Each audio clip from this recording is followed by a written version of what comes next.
Acknowledge this for 1 second.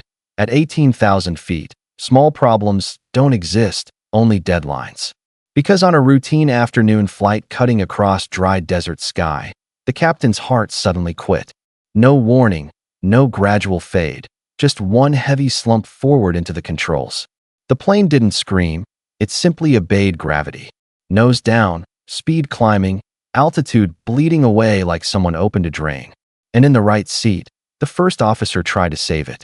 Tried to yank the captain back, tried to level the aircraft, tried to call the cabin. But the intercom picked that exact moment to die too.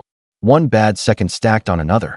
She reached for the cockpit door control, hit her head hard on the overhead panel, and went dark. So now you've got a commercial jet descending with both pilots unconscious. 200+ people in the cabin arguing about snacks and Wi-Fi.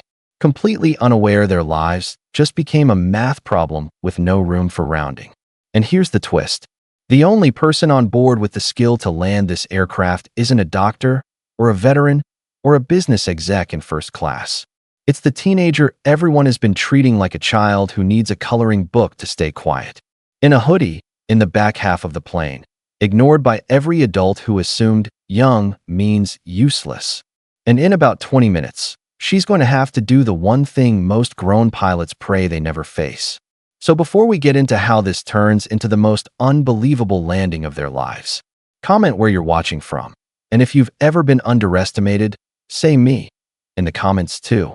Flight 847 was supposed to be the easiest kind of story. A normal mid-afternoon hop from Los Angeles to Dallas. 200 and something people strapped into a flying tube, all convinced the biggest danger was running out of legroom. Up front, the cabin smelled like coffee, cheap cologne, and airport pretzels.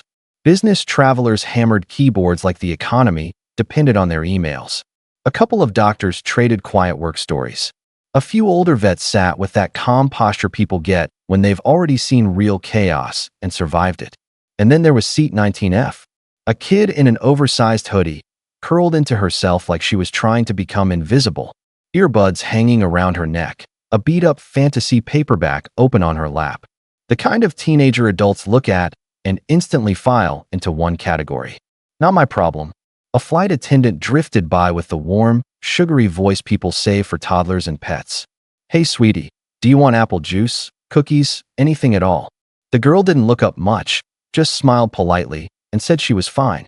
And the attendant pointed at the call button like she was explaining fire to a caveman.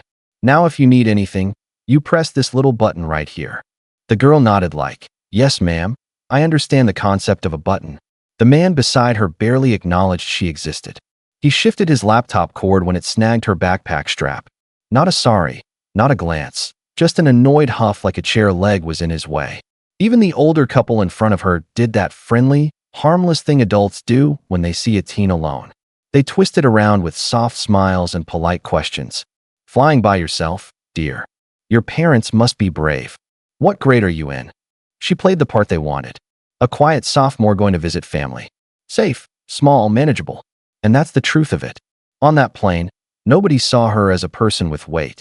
She was background noise. A kid killing time. Something the adults could ignore and feel smart doing it.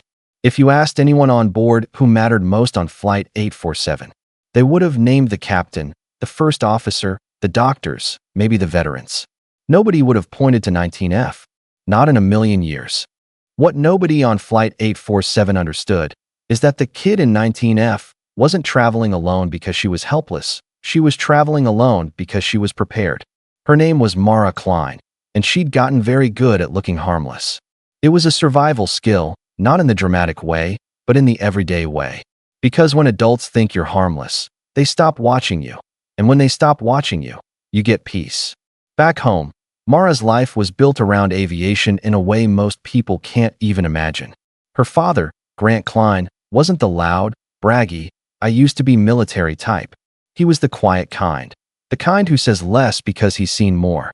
He'd spent years flying attack helicopters overseas, until one training mishap wrecked his back badly enough to end his career in the cockpit.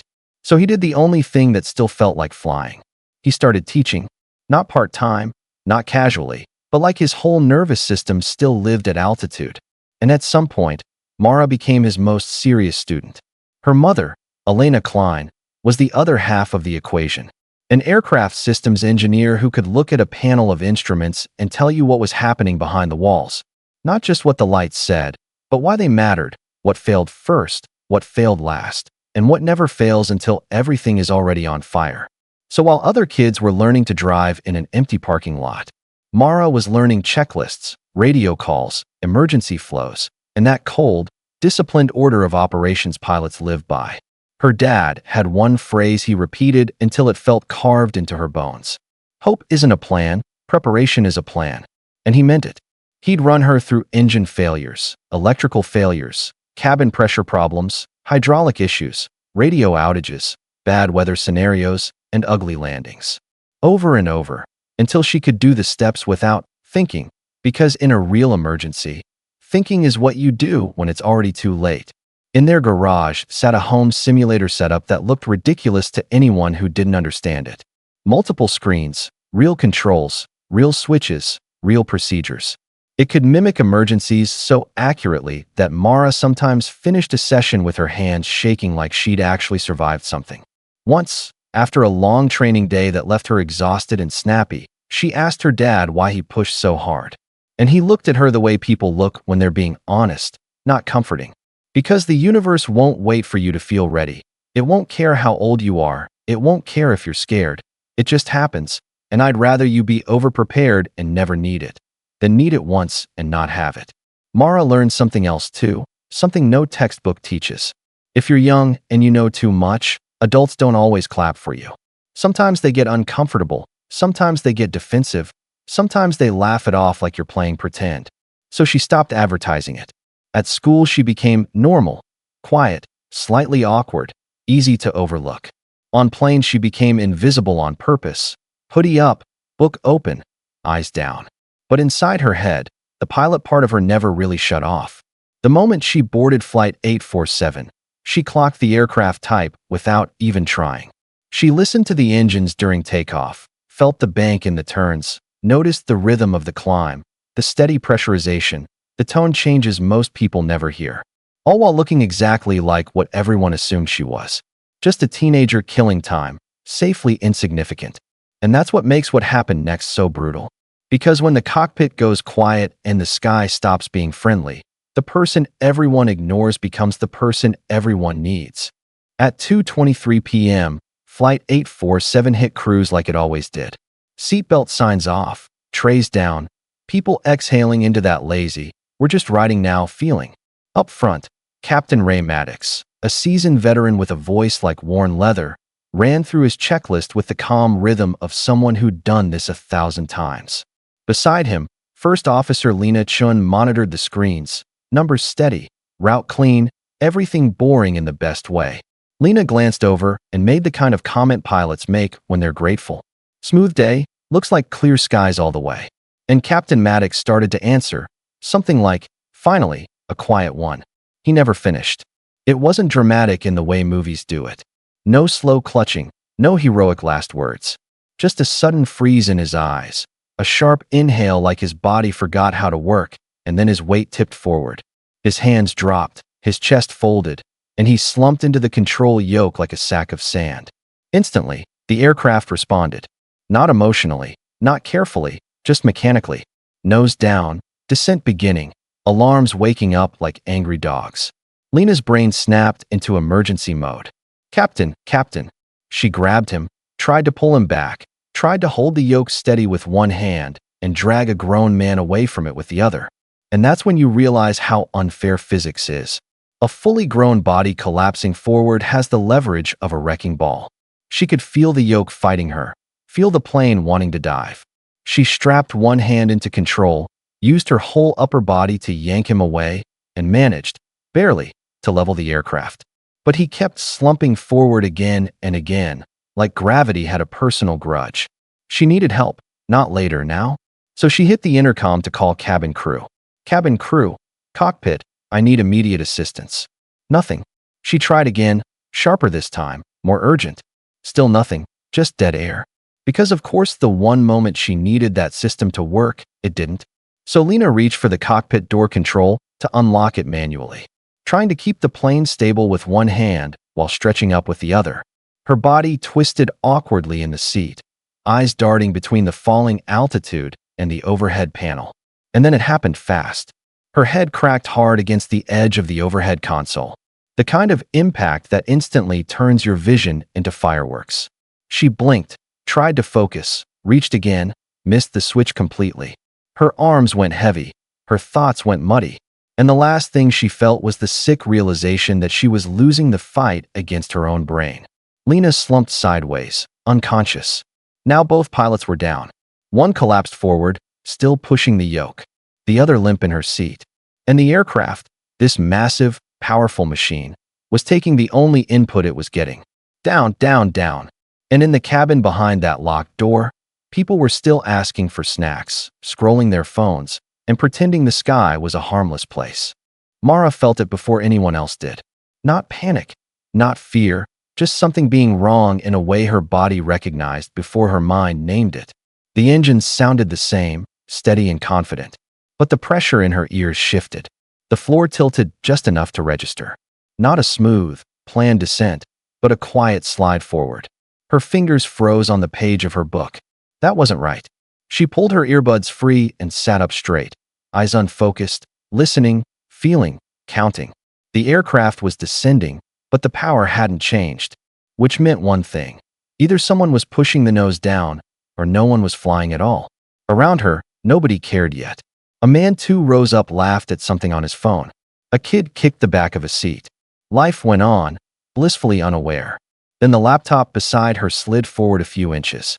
The businessman frowned, adjusted it, and muttered, "Are we landing already?" Mara didn't answer. The angle steepened, just slightly, but enough. Now other people noticed. Heads lifted, eyes met, whispers spread like static. Call buttons chimed one by one, then all together. Up front, the senior flight attendant lifted the intercom handset, come out of habit. "Cockpit, please advise." She waited, frowned, tried again. Still nothing.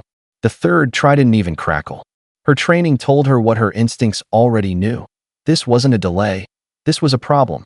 She moved fast toward the cockpit and knocked, professional but firm. "Captain, this is the cabin. Please respond." Silence. The plane dipped again, more noticeable now. A baby cried. Someone gasped. Someone else started praying out loud. The attendant entered the access code carefully, the way you do when you're hoping you won't need it. Nothing happened. She tried again, slower this time. Still nothing. The door might as well have been a wall. "What's going on?" Someone shouted, panic sharp in his voice. "Please remain seated," she said, steady even as her pulse climbed. That's when Mara unbuckled her seatbelt and stood. "Miss, sit down," the businessman said automatically. She was already in the aisle, moving forward. The attendant saw her coming and sighed, ready to manage one more scared teenager. "Sweetheart, please go back to your seat. We're handling it." Mara stopped in front of her, calm in a way that didn't match the moment. "You're in an uncommanded descent," she said, evenly. "About 4 degrees nose down, engine still at cruise power." The attendant stared. Mara continued. "Your pilots aren't responding, the intercom is dead, and the cockpit door controls have failed." A beat passed. "Am I right?" The attendant's face changed. Not to panic, but to something worse, recognition. "Who are you?" she whispered. "My name's Mara," she said. "And if something's wrong up there, you're going to need me." The senior attendant didn't want to believe her, because believing her meant admitting the unthinkable, that the people trained for this were silent, and the kid in the hoodie might be the only ladder left. But the plane dipped again, and that argument ended on its own. Mara stepped closer to the cockpit door, eyes scanning the seams, the handle, the keypad. "There's a manual release," she said, like she was talking about a stubborn cabinet.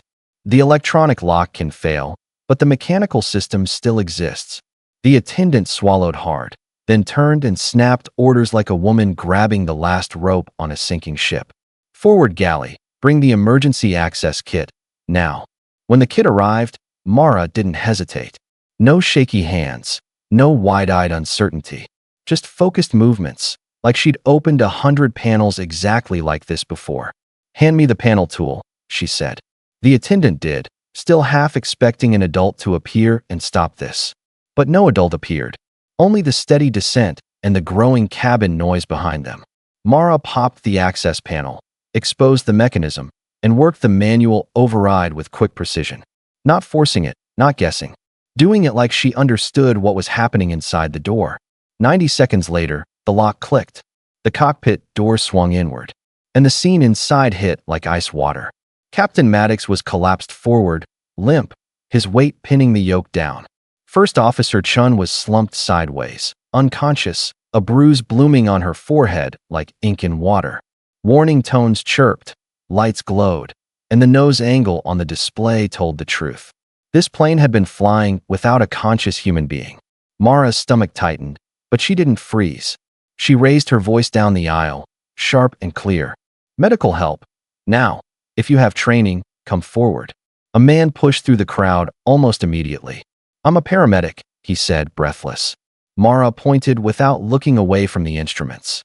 First officer first, head trauma, then the captain. Then she slid into the right seat like it belonged to her. Not because she was fearless, but because fear wasn't useful yet. Her eyes locked onto the primary flight display. Altitude was bleeding down through the teens, speed climbing. Autopilot was off. The plane was in raw manual flight, and the only pilot input was a man's unconscious weight shoving them toward the ground. Mara put both hands on the controls and did the simplest, most important thing. She took the nose back, gently, deliberately. The aircraft answered immediately, like it had been begging someone to take over. The descent slowed, the numbers stabilized. She leveled off and held it there, breathing through her teeth. "I've got the altitude," she said, voice steady even as her heart hammered. Behind her, the paramedic's voice tightened. "She's out cold but stable," he said, checking the first officer. Then, lower, grim. "Captain has no pulse." CPR started in the cockpit of a commercial jet at thousands of feet. And Mara's brain did what it had been trained to do. Stop staring at the horror, start building the plan. She looked at the navigation display, measured distance, thought of runways, emergency services, hospital access. Then she turned to the attendant, who was standing in the doorway like her whole life had just been rewritten. "Listen carefully," Mara said, calm like a command. "Both pilots are incapacitated. I'm flying this aircraft, and we're diverting to the nearest major airport." The attendant blinked. You're taking command." Mara didn't raise her voice, didn't argue, didn't perform confidence. She just stated reality. "I already did," she said. "Now I need you to help me land it." Mara didn't have the luxury of a second pilot, or a checklist reader, or someone to say good call when her hands moved. She had a heavy aircraft, 2 unconscious crew members, and a cockpit full of systems that didn't care how old she was. The senior attendant finally found her spine again, the kind that comes out when fear stops being theoretical. She turned and marched back into the cabin like a shield, keeping her voice even while the passengers tried to pull answers out of her with their hands. But the cabin was already starting to boil. People were standing, craning their necks, stepping into the aisle. The moment they saw a teenager in the cockpit seat, you could feel the mood snap from worry to disbelief. One man near the front blurted it out, loud enough for everyone to hear. "A kid is flying the plane. We're dead." Mara turned her head just enough to look at him, eyes sharp, voice flat. "Sir, you have 2 options. You sit down and let me work, or you keep shouting and make it harder for me to keep you alive. Pick one right now." It wasn't a speech, it was a shutdown. And the man, suddenly aware that panic doesn't impress physics, backed off toward his seat. Mara faced forward again and tapped her headset on. She hadn't done this in a real airliner before, not outside a simulator.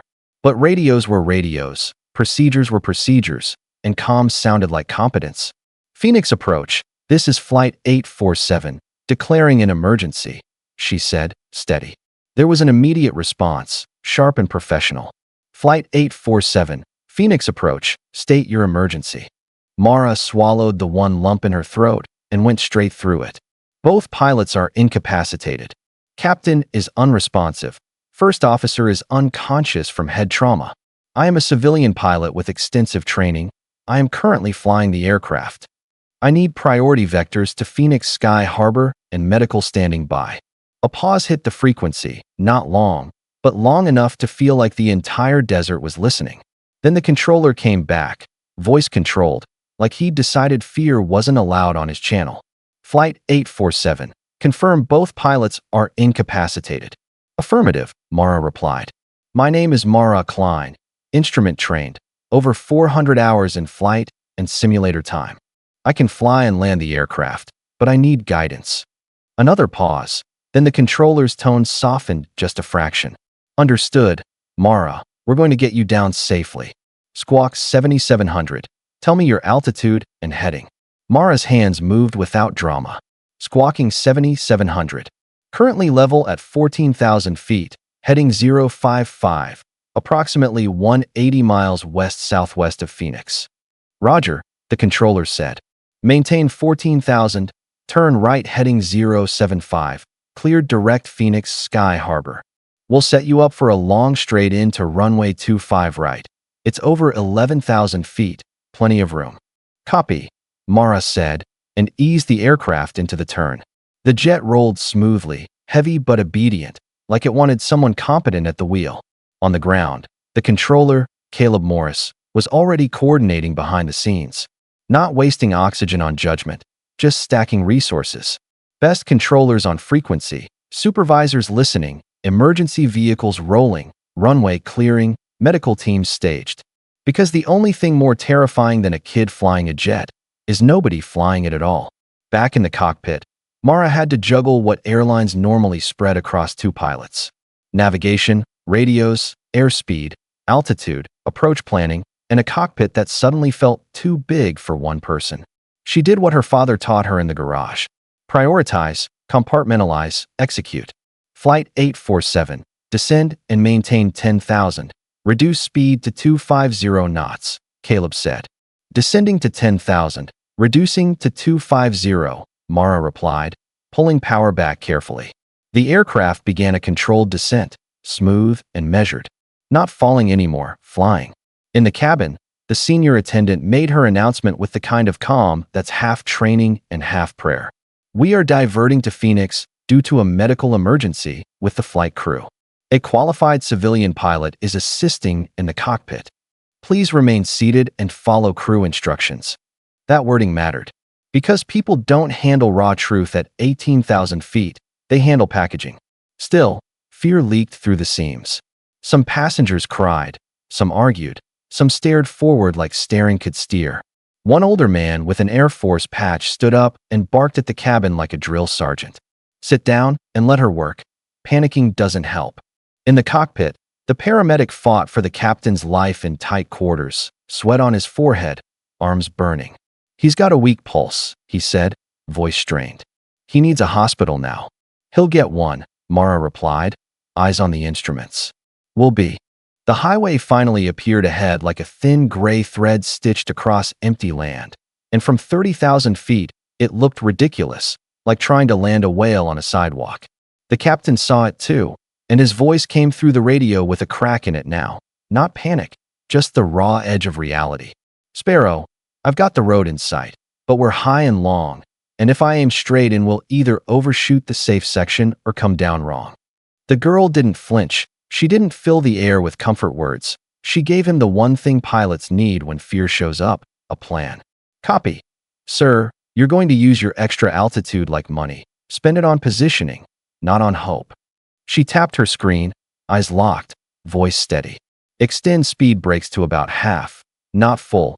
You need a steeper descent without killing all forward energy.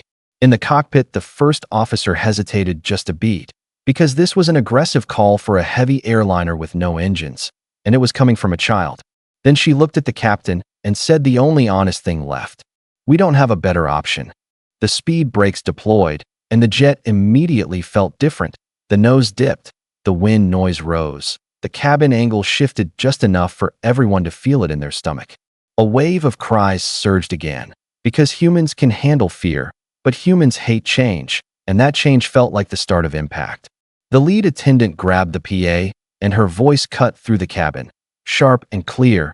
No warmth now, no sugar, just survival.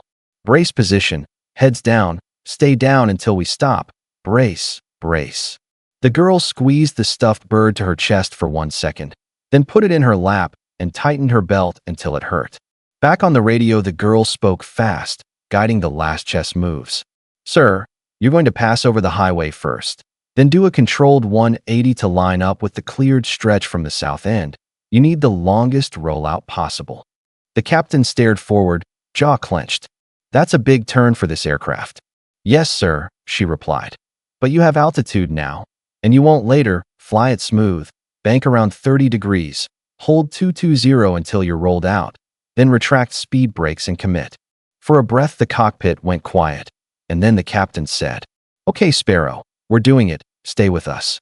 The airliner crossed over Highway 94, and people in the windows saw flashing lights below, police cruisers angled across lanes, fire trucks and ambulances staged like they were waiting for the sky to drop bodies into their arms. Then the captain began the turn. The aircraft banked left, slow and heavy, like a giant trying to dance on ice. Inside the cabin, loose items slid, people gripped armrests, prayers turned into whispers, whispers turned into silence. The girl counted softly into the mic, almost like she was counting heartbeats. "Hold it, steady bank, don't tighten, don't chase, you're doing great, keep your speed." The first officer called out altitude, her voice clipped. 5,000 feet. 4,000. 3,500. The highway rotated in the windshield until it lined up, straight and empty. A dark ribbon stretching out like a runway that never asked for this job. "Roll out now," the girl said. "Ease it, don't snap it." The captain leveled the wings, and the first officer's voice cracked into something that sounded like disbelief. "We're lined up. We're actually lined up." "Good," the girl said. "Now configure. Gear down. Flaps coming in stages. Do not dive for the pavement. Fly it like a normal landing as much as physics allows." The landing gear clunked down, loud enough for half the cabin to hear it. That familiar mechanical sound that usually means safety is close, but today it sounded like a gamble being placed. The plane descended toward the highway, faster than it should, lower than it should, but aligned, finally aligned. 2,000, the first officer called. 1,000. The lead attendant shouted again, voice carrying down the aisle like a whip. "Brace, heads down, stay down." At 500 feet, the highway filled every window. Asphalt texture visible now, the edges too close, the lanes too narrow, the margin for error basically a joke. At 200 feet, the captain's breathing was loud in the mic, but his hands stayed steady. At 100 feet, the girl's voice softened, just slightly, not less professional, just more human. "You've got it. Hold it. Don't force it. Let it settle." And then the wheels hit.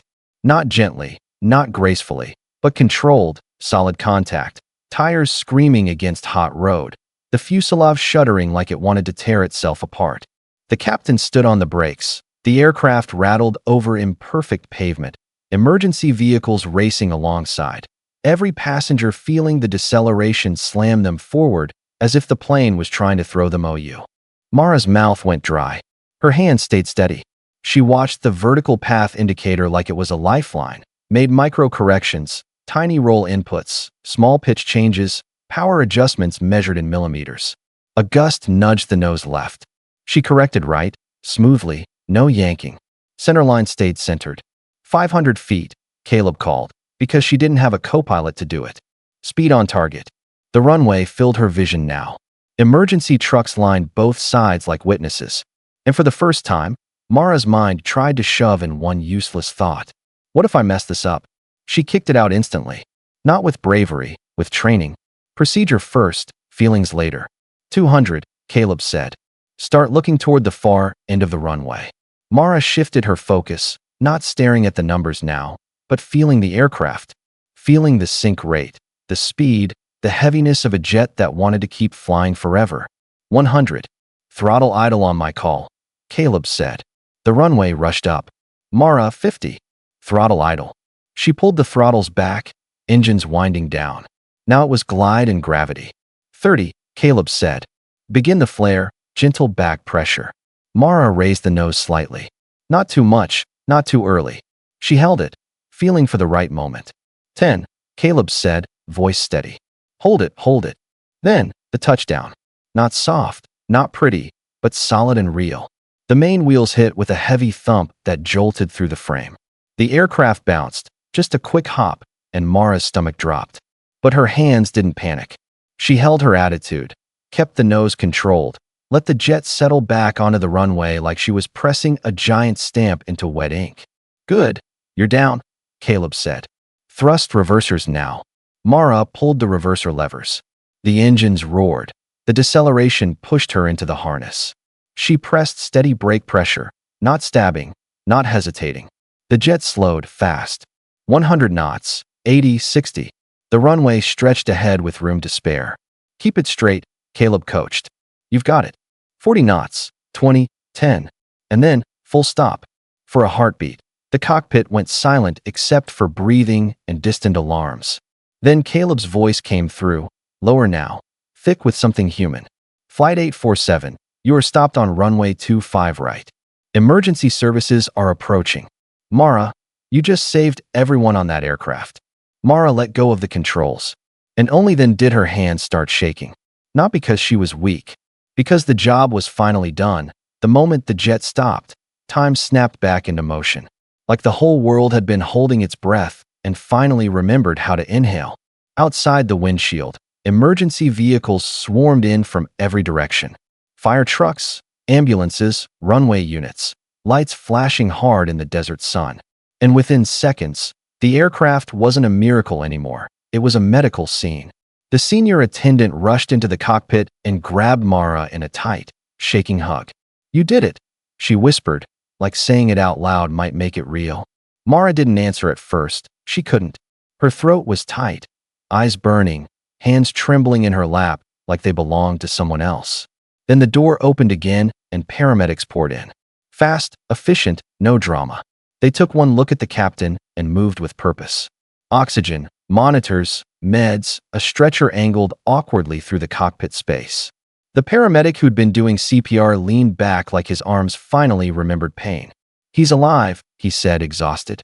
Barely, but he's alive. First Officer Chun was still out cold, but breathing, bruised and stable.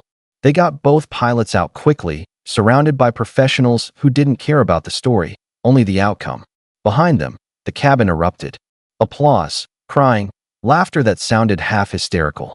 People hugging strangers like they'd known them for years. One man dropped to his knees in the aisle, not for show, just relief finally leaking out of him. And then reality showed up in the form of uniforms. Airport officials first, then airline staff, then the serious faces, the people who write reports. They stepped into the cockpit and froze for half a second when they saw Mara still sitting in the pilot's seat, hoodie still on, eyes red. A man with an FAA badge cleared his throat, voice careful. Are you Mara Klein? She nodded, swallowing hard. He looked at her like he was trying to reconcile two impossible facts at once. And how old are you? 16, she said quietly. He exhaled slowly, like his brain needed room. You understand you just landed a commercial jet with more than 200 people on board. Mara's eyes dropped. I didn't have a choice, she said. No one was flying it. For a moment, nobody spoke. Because there aren't many regulations written for, teenager saves everyone because the adults are unconscious. Out in the terminal, the news started moving faster than the paperwork. Passengers texted family, and those messages turned into screenshots. Screenshots turned into posts. Posts turned into headlines. Within hours, it was everywhere. Teen lands airliner after cockpit emergency. Unbelievable landing in Phoenix. Hundreds safe after crisis in the sky. And with every retelling, the same detail kept catching fire. The people who survived weren't describing a fearless superhero. They described a quiet kid they'd ignored. A kid they'd called sweetie. A kid they'd treated like background noise. The businessman from 19E, the one who acted like she was furniture, ended up speaking to a reporter with his face tight from shame. I owe her my life, he said. I didn't even look at her. I didn't even see her. The older couple who'd been so proud of her for being a good, quiet girl cried on camera, saying they'd never forget the moment they realized the person saving them was the same kid they'd chatted with like she was harmless. Even the man who'd yelled, "We're dead," sat in a chair afterward with his head in his hands, repeating the same sentence like it was punishment.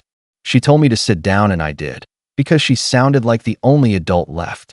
A few hours later, Mara was in a small private room near the gate area, wrapped in a scratchy airport blanket she didn't remember being given. When her parents arrived, it didn't look like a heroic reunion. It looked like pure human collapse.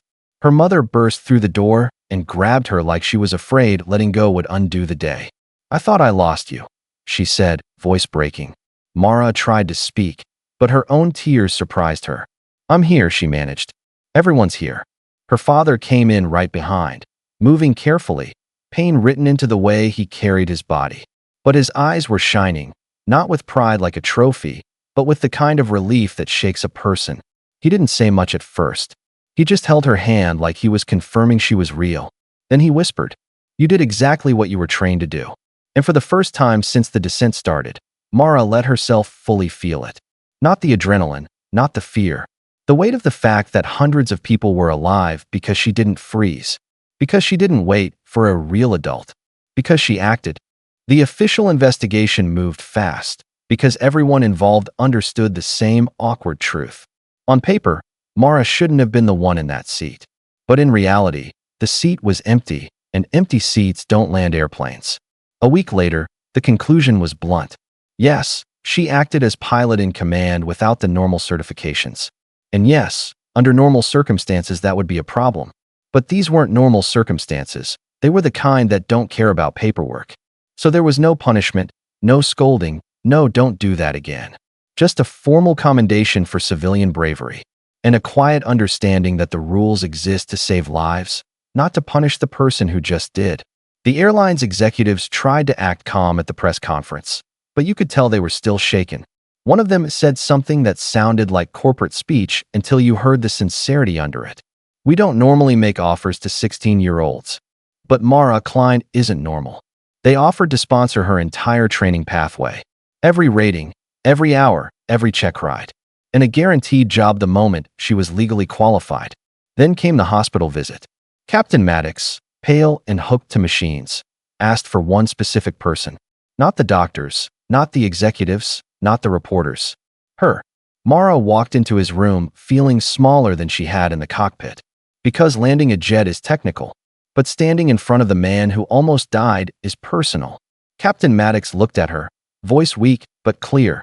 "They told me if you'd taken even 5 more minutes, I wouldn't be here. You didn't just save the passengers. You saved me." Mara swallowed hard. "I was just there," she said quietly. "And my dad made sure I'd know what to do if something impossible happened." He nodded slowly. "Your dad did his job," he said. "But you did yours." And then the story went fully global. News, podcasts, late-night shows, comment sections that fought over everything except the one obvious point. Hundreds of people walked away because a teenager stayed calm when adults couldn't. A reporter asked Mara a few days later, "How does it feel to be called a hero?" Mara didn't smile for the camera. "I don't feel like a hero," she said. "I feel like someone who was prepared when preparation finally mattered." Then she said the part that made people uncomfortable, which is usually the important part. "Most of the adults on that plane didn't see me. They saw my age and decided I was incompetent. They talked down to me, ignored me, treated me like I was decoration. And that's normal." She paused and looked straight into the lens. "Stop doing that. Judge people by what they can do, not what you assume they can't." 3 years later, a different airport, a different morning. Mara walked through the terminal in a crisp pilot uniform, flight bag on her shoulder, moving like she belonged to the sky. Because now she did. At the gate, passengers barely glanced at her. Just another pilot, just another day. And honestly, that was the point. Competence doesn't need applause to be real. As boarding started, she saw a teenage girl standing near the aisle while a flight attendant explained the call button in that sugary voice. "Now, honey, if you need anything, press this little button right here." The girl nodded politely, eyes down, playing the exact role the world expects. As the girl passed the cockpit door, her eyes flicked up for half a second, and Mara caught something there. Not recognition of her name, but recognition of possibility. That quiet thought that says, maybe I'm more than what they think. Mara gave her a small nod, simple and private. Not a speech, not a lecture, just a signal. "I see you." Then Mara stepped into the cockpit, sat down, and ran her checks like any other professional. Because that's how full circle works. One day you're the kid everyone underestimates. The next day you're the adult who refuses to underestimate the next kid. And somewhere at 18,000 feet, the sky doesn't care how old your hands are. It only cares if they're steady. Sometimes the person the world calls too young is exactly the person who brings everyone home.